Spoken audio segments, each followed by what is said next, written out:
2009 Blockmusik Hannover. Digga, ich dreh mich im Kreis und rap wie ein Tornado. Ich kann nicht aufhören zu rappen, weil ich rap wie ein Galado.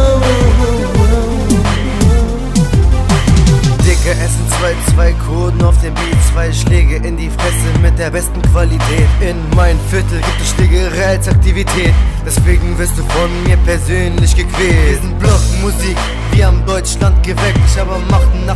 den Deutschrap entdeckt. Ich bin Bülent, der die Fäuste am schnellsten streckt.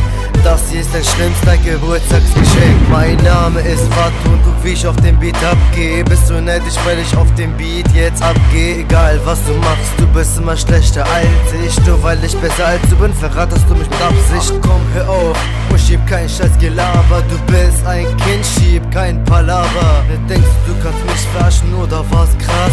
Ich rappe mich nach oben und ich weiß, ich schaff das. Digga, ich dreh mich im Kreis und rap wie ein Tornado. Ich kann nicht aufhören zu rappen, weil ich rap wie ein Galado.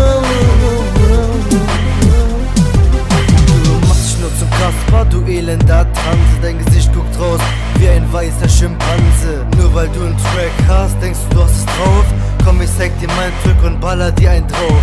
Gib es doch einfach zu, dass ich dein Vorbild bin. Du bist sowieso hängen geblieben, sei ehrlich, ist nicht schlimm. Du Pizza, ab heute sind wir beide Feinde. Ich gehe weiter meinen Weg und mache mehr Scheine. Ich mache Geld und Geld, weil hab die besten Reime. Das Geld, was ich hier mache, sind nicht deine. Ich bin nicht reich, ich bin auch nicht pleite. Komm vorbei, ich ficke euch beide.